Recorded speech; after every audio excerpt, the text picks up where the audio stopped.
Yeah, I don't know if you enjoyed watching what I did the other day with the impulse coupling on the left magneto of my aeroplane. This is my RV6. The RV6 just turned 21 about 2 weeks ago, or less than 2 weeks ago. It's up for an annual service, and I thought I'd take you along for how I do an annual service. I use this condition report form. All it does is it gives you a formal way of recording pressures and temperatures and things that basically describe the condition of the engine. So I don't know if you can read that. We'll do our best, see what we get. But you might want to make up something like that yourself, or this is how I do it anyway. And yeah, so let's go and start it up, and we'll see what the condition of the engine is before we start. It's a beautiful clear day here today, a little bit fresh, but absolutely glorious. No cloud anywhere. Bit different to the last few days where it's been pouring down with rain every day. So yeah, let's do this and see how we go. Okay, step one before we go running the engine up is to have a look over it for anything obvious that's loose or about to fall off or whatever. Check the oil level. If you haven't seen the dipstick on a Lycoming, they're really quite long.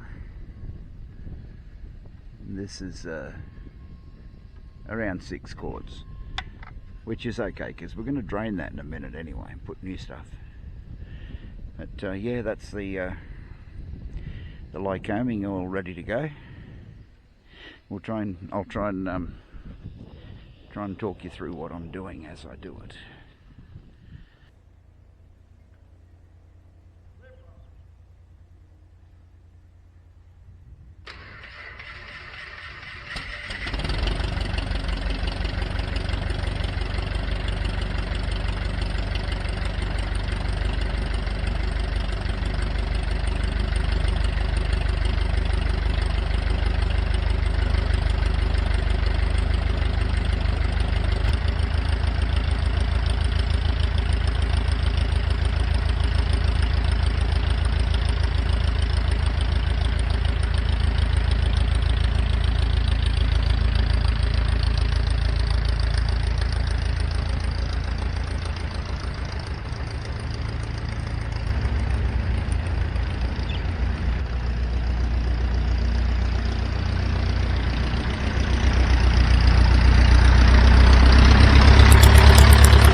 One of the first things I do is I remove the spark plugs,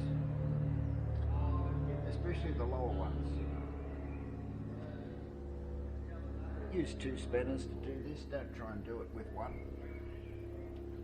You don't want to twist the spark plug lead.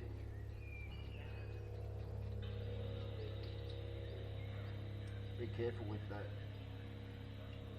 the end of the lead. Treat them with a fair bit of respect. You get long life out of them.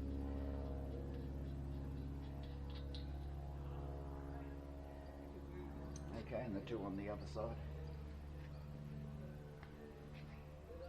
Now the lower spark plugs, of course, are the ones that tend to get fouled more than the top ones.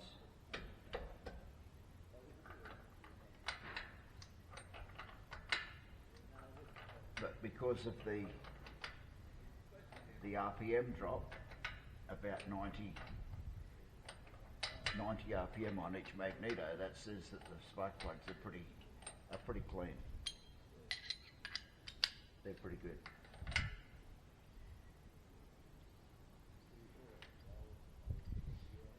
That one's a bit black. This is your typical, because we've been idling, this is your typical massive electrode aircraft spark plug that they're called. Yeah, apart from the soot, it's pretty good. It's in pretty good condition. And it's a bit hot as well.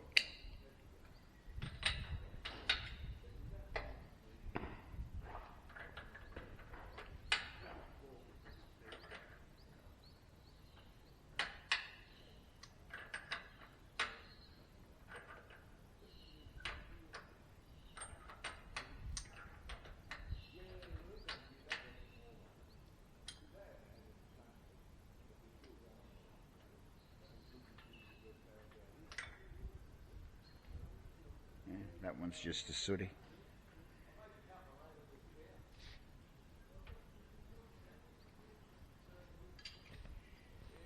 Okay, that's got the spark plugs out. So the engine now is relatively safe. We want to do a couple of things while the engine's warm. First of all, we want to drain the oil. We want to drain the oil. We want to check the compression, each cylinder's compression. Yeah, while the engine's still hot, those things are important. But yeah, now we've got no compression right now because the spark plugs are out. At least the lower ones are. I've left the upper ones in. The accepted method of checking compression on an aircraft engine is you supply a known amount of pressure. 99.9% of the time it's 80 psi, and you see there's an orifice in here, a restriction orifice, and you see what pressure is left over in the cylinder. Usually, and often it's written on the rocker cover, 76, 76, 77, 78. It'll be around that sort of number somewhere. But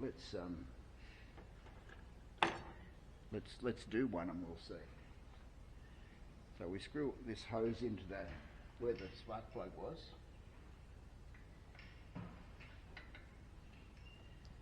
Obviously the reason we do this and not use the old compression gauge like you would on a car, unless you want to get belted by the propeller whizzing around right next to you, it'd be fairly dangerous.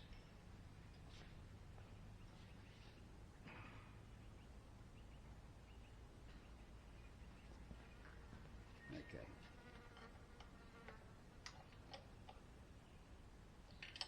With that, there's a rubber O-ring on here. We don't need to do it up super duper tight.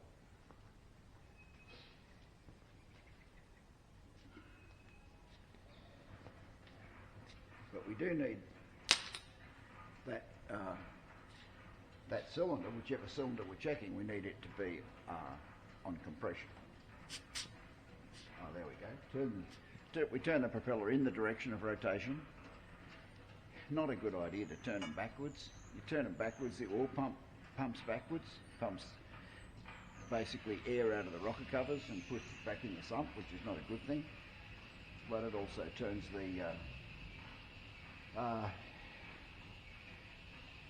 the vacuum pump backwards, which can suck nasties into the vacuum pump. And they're expensive, so all the vacuum bits are expensive, so you don't want to do that. Okay, so we're coming up on the compression. It's still letting air out. Hopefully you can hear that. And we're just about there. That's pretty close to it. Let's plug this in.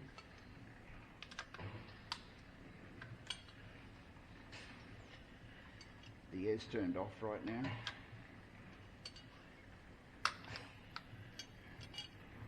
Okay, we've got a regulator, and we'll set it to about 80 psi, which is pretty close to being there somewhere. And if we slowly open up this valve that's in between the two gauges, this allows air to go into the cylinders, but it'll also try and turn the propeller, which we don't really want.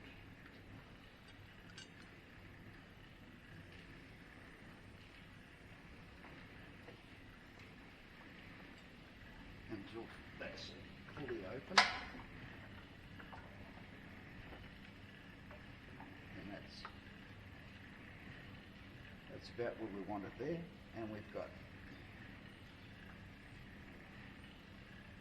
80 psi supplied, and we've got 24677 out of 80.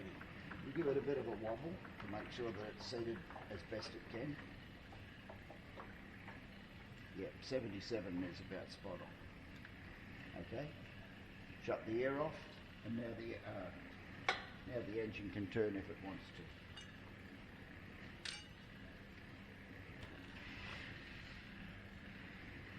Now, I don't know if you realise that horizontally opposed engines are not exactly horizontally opposed. They're stepped a little bit. The forwardmost cylinder is number one. In this case, it's this cylinder here. He's this much further forward than the one on the other side. That's just the way the connecting rod's connect to the crankshaft. So that, if that's number one, then this will be number three. So we can put that on our list. Cylinder number 3 is 77 over 80. I don't know, can you see that? 77 over 80 for number 3 cylinder.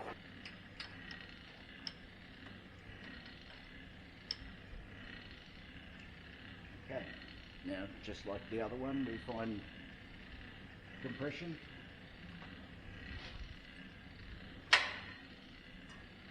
Hear that snap? That's what it wasn't doing the other day. That snap is the impulse coupling firing the left magneto. Here we go.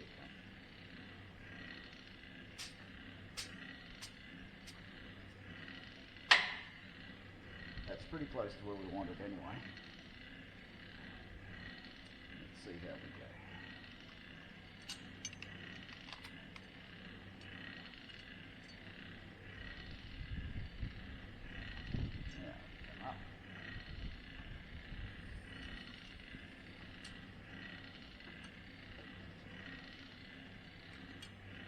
There, pretty much 80 psi. Wobble it around a little bit to get it to seat as best we can. And that's 76. Yep, 76 over 80.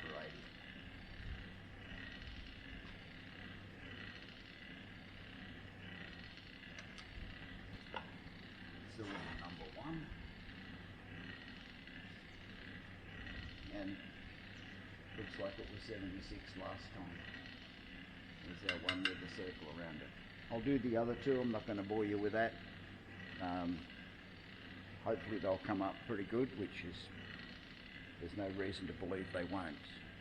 So you can probably watch me do it, but I'm not going to explain.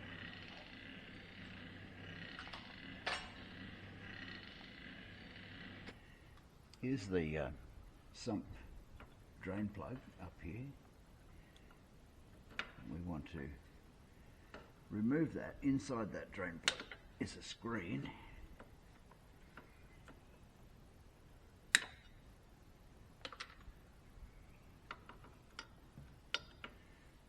We don't want to go reefing and pulling on this to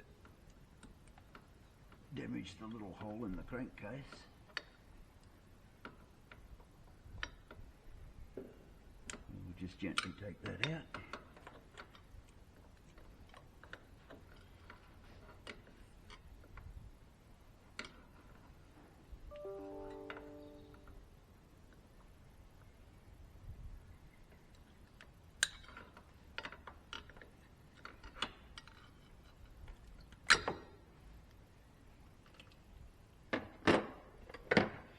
Pretty sure this is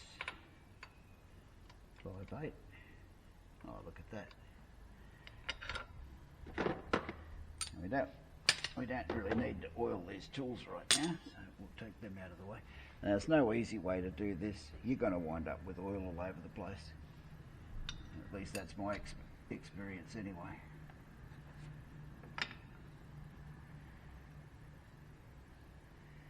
Usually it's after, like I said, I usually fly the aeroplane first, so then the oil is like red hot. It's not, this is, you know, you couldn't cook your chips in this oil. Not hot enough. But it's certainly got all the junky bits mixed up.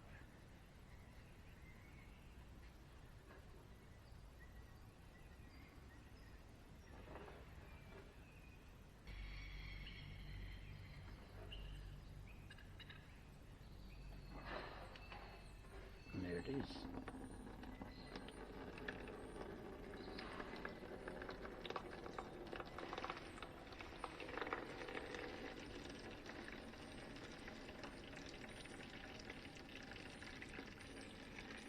This oil's probably been in the engine for 2 years.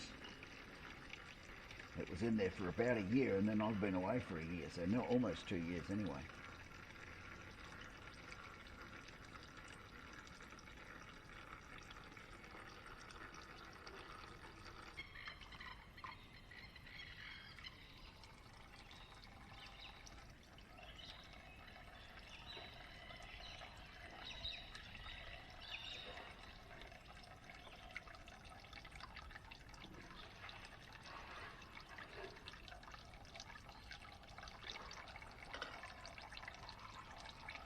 There we go. This is the strainer. I'll give that a wash in a minute. There's also, if you can see it, there's also a cutting inside here where sludge is likely to gather. And bits of carbon and things. That's some soft carbon that's in there. Yeah. So that needs to be cleaned out, as well as the strainer. The strainer's going to stop bolts and things from getting picked up. It's not a filter, it's a strainer. So we can sit there and drain a little bit, or get oil drip back on it again. The plug gets cleaned out as well. We'll probably give it a bit of a dunk in some degreaser.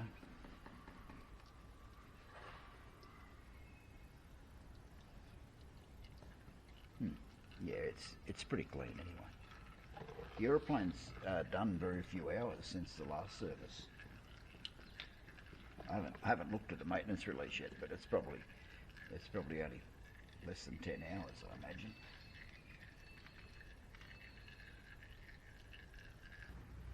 Yeah, there's the plug, nice and clean. With this copper gasket, there's a plain side here, and there's the join in the copper here. When this goes in, the join should go towards the crankcase. The bit that's doing the turning, which is the plug, should go towards the part that's that doesn't have the join in it. It's just one of those little 2% things. Would it seal the other way around? Of course it would.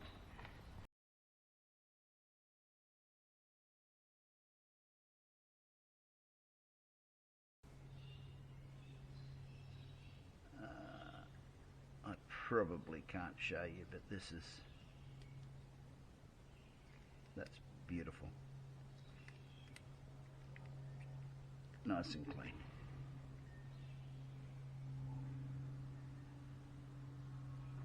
Absolutely perfect.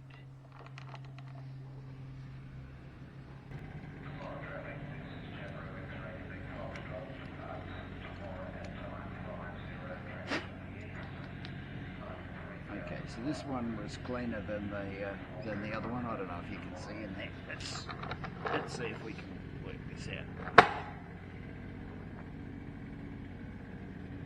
There's, yeah, you can't really see in there, but believe it or not, it is clean.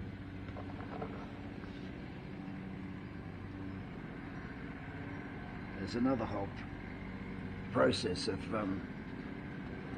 cleaning the threads as well with a wire brush. But we'll do it one bit at a time. And checking the gap as well. We need to check that.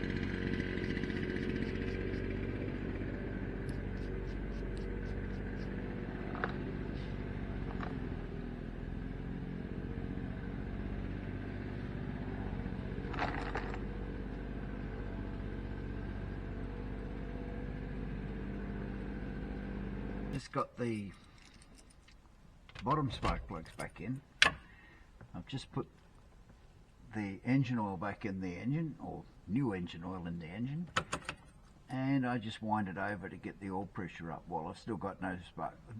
I don't have both spark plugs in.